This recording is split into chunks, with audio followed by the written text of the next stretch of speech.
বনের রাজা সিংহ একদিন বনের সব প্রাণীদের নিয়ে সিদ্ধান্ত নিল যে তারা হ্যাপি নিউ ইয়ার পালন করবে। সেই জন্য বনের সব প্রাণীরা মিলে বট গাছের নিচে বসে। এই বট গাছের নিচে তারা পার্টিতে সব রকমের আয়োজন করতে চায়। যেমন পুরো বট গাছের আশেপাশে মরিচবাতি লাগাবে, বিভিন্ন রকমের খাবার বানাবে, কেক কাটবে ও পুরো গাছটাকে সাজাবে। তাই তারা সিদ্ধান্তটি বাস্তবায়ন করার জন্য সবাই এক এক করে ভাবতে লাগলো যে কে কোনো দায়িত্ব পালন করবে। ভাবতে ভাবতে সবাই মিলে এক একটা দায়িত্ব বুঝে নিল। সবাই সেই দায়িত্ব নিয়ে মনের আনন্দে সবাই কাজে লেগে গেল তাদের হ্যাপি নিউ ইয়ার পার্টি বাস্তবায়ন করার জন্য। তাই হরিণ ছুটে যাচ্ছে বনের আরও প্রাণীদেরকেও খবর দিতে।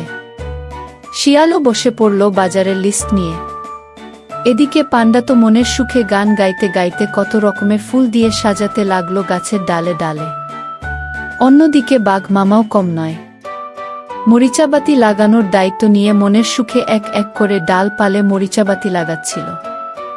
এদিকে ভেড়া তো তার ভেড়ার পাল নিয়ে কি মজার মজার রান্না করে পুরো বনে সুগন্ধি ছড়িয়ে দিয়েছে। নানা রকমের মজার মজার রান্না ও গল্প করে সময় পার করছে। এখন সব কাজ শেষ করে সবাই অপেক্ষা করছে কখন রাত 12:01 হবে।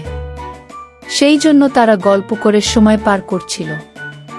এভাবে গল্প করতে করে তো এরই মধ্যে রাত 12:01 হয়ে গেছে। তখন সবাই আনন্দ উল্লাস শুরু করে দেয়।